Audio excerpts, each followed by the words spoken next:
What up, everybody?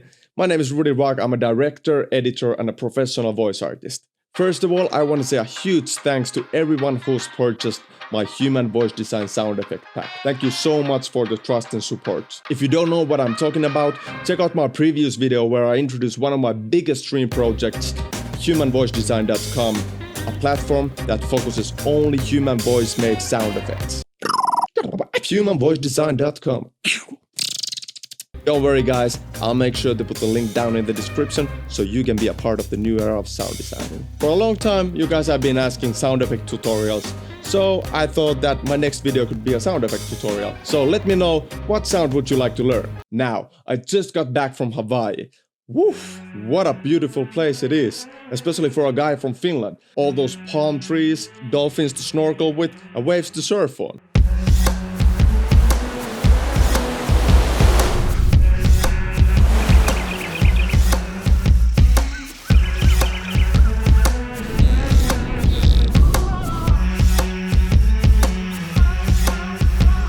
And don't get me wrong, there's nothing wrong in Finland. Our summer is just...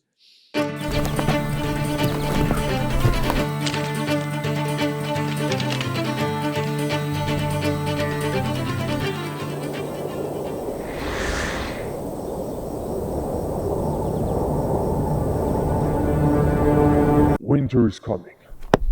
short. So it's nice to visit a place that's sunny 24/7, 365 days a year. If you want to see more photos and videos from that trip, check out my Instagram. The link is somewhere here. I don't know. Probably in the descriptions. I don't know. For the past 19 years, I've always made my living through performing some sort of a special skill, whether it's breakdancing,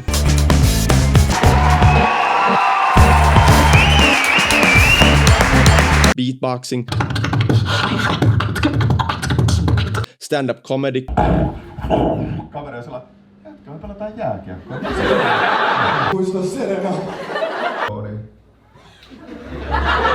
graphic designing, or directing commercials. I even performed magic at some point.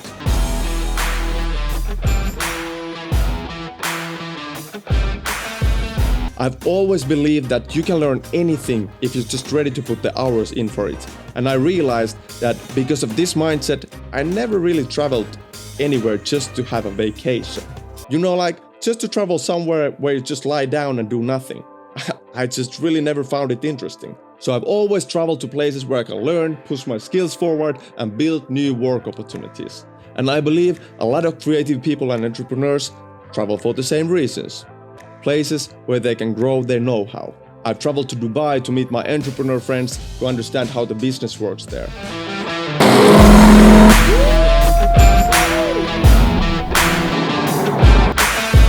I've traveled to Los Angeles to study acting and perform stand-up comedy at the Laugh Factory and take a part in America's Got Talent as a ventriloquist.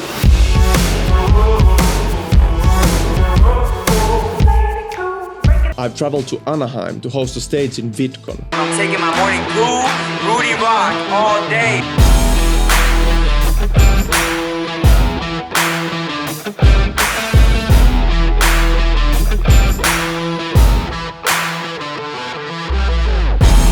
Really tall. All the girls looked when I walked through the hall. Smosh in the house. I've traveled to Singapore to this startup event called Schluss to network and build my international connections. I've traveled to Chicago to take a part in the Kellogg Innovation Network with a bunch of creative people and studied the architecture of the Windy City. I've traveled to New York to learn the history of hip-hop from its pioneers. I've traveled to Germany to the Beatbox Battle Convention and made so many lifelong friendships. Maximum respect. I've traveled to England to compete in beatboxing and breaking. Yeah. Go on, Rudi!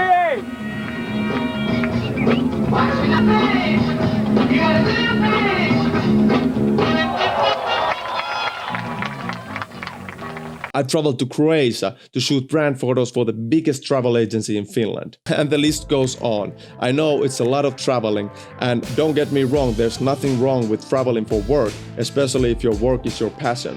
It's quite the opposite. The best part in doing what you love for living is that you get to meet new people, make new friends, you get to travel and create new unforgettable experiences.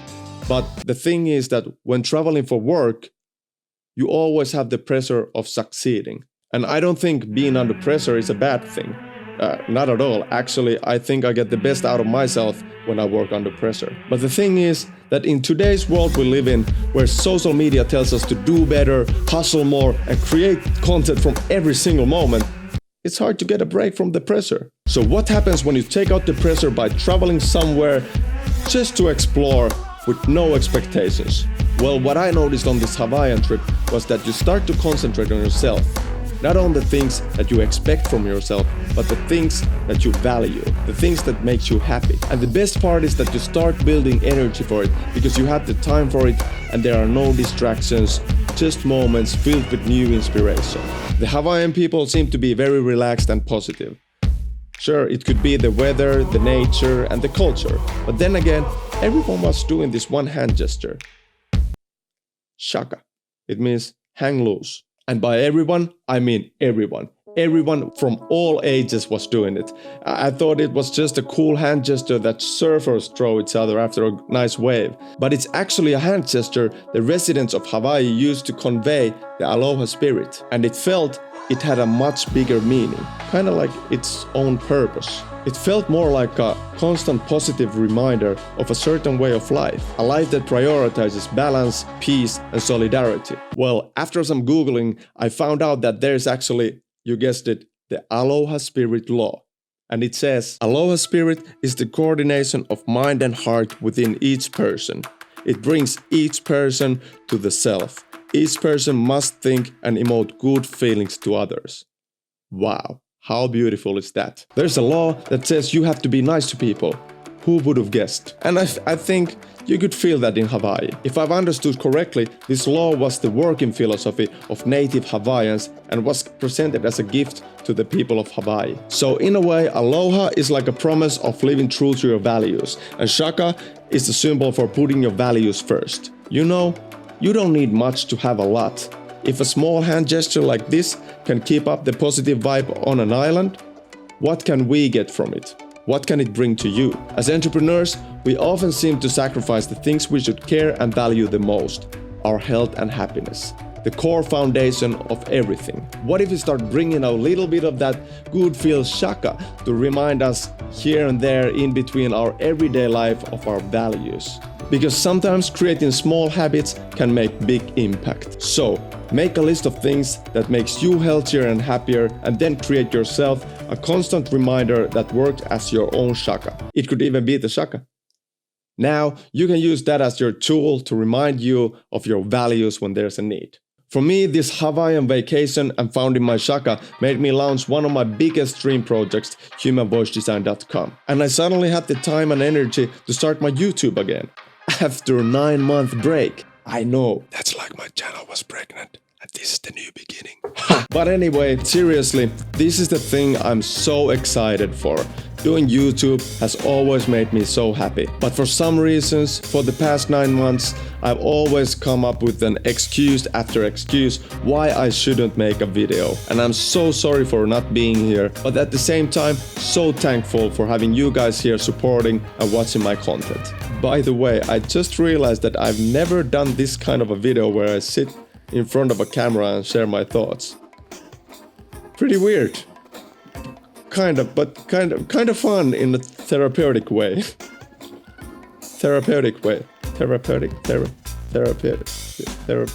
You know what I mean. Anyway, a lot of you guys have asked me to make more sound effect tutorials. What sound effect tutorials you want me to do? I was thinking train sound would be nice.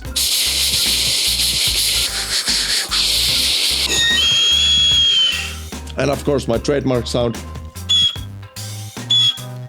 I call it the rock whistle. So make sure to hit the bell button so you'll get the notifications when there's a new video. Also, if you can smash that like button as hard as you can, that would mean a lot to me. It would also help this channel a lot. Also, I'm interested in hearing what thoughts do you have about this video, about the shaka. Will you create your own shaka now? Let me know. Rock on. Winter is coming.